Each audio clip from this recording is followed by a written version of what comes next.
Survivors have been pulled from under the rubble of the collapsed building in Myanmar more than 5 days after the country was struck by a devastating 7.7 magnitude earthquake. The miraculous rescues of the two people offer rare moments of hope in the South Asian country where the ruling military government has announced a temporary ceasefire in operation against the armed opposition groups to aid recovery efforts. One of the rescue came in the city of Mandalay near the quake's epicenter, where a 53-year-old man was saved by the Myanmar fire officials and a Chinese rescue team on Wednesday, 125 hours after he became trapped in the debris of a toppled hotel. Also, humanitarian organizations are continuing to stress the need for urgent aid, especially to more remote areas of the country. Even before the quake, 4 years of the civil war has left millions without adequate shelters and battered health and the communication infrastructure. It was unclear on Thursday whether the temporary ceasefire set to run until April 22 was holding.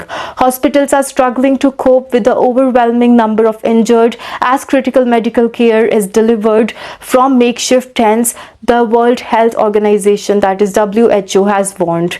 In these tents, patients with fractures, wounded and shock are being stabilized. They are functioning as mobile health clinics delivering care where there are no longer walls, said the WHO emergency team member on the site in Mandalay. Around 500 buildings have totally collapsed and 800 more are partially destroyed, according to the Doctors Without Borders (MSF), raising challenges for rescues workers toiling among the rubble. Junta Chief Min Aung was scheduled to address the disaster response at a meeting of regional leaders on Thursday. Neighboring Thailand, where powerful tremors from the earthquake killed at least 22 people. In Thailand's capital Bangkok, rescuers detected signs of life on Thursday at the site where dozens are feared trapped under the rubble following the collapse of under construction high-rise building that killed at least 15 people.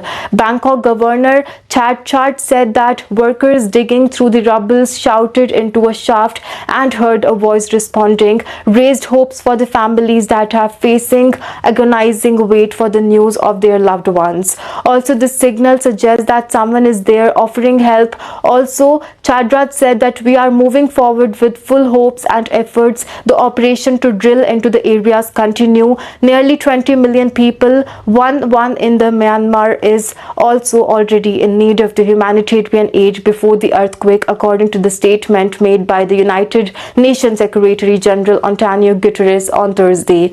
He also announced the deployment of the United Nations Emergency Relief Coordinator to the country and announced the special envoy on Myanmar that will arrive in the upcoming days to reinforce the United Nations commitment to peace and humanitarian efforts. With the monsoon season fast approaching, the United States nations have been warning that the crisis also could escalate without immediate and sustained international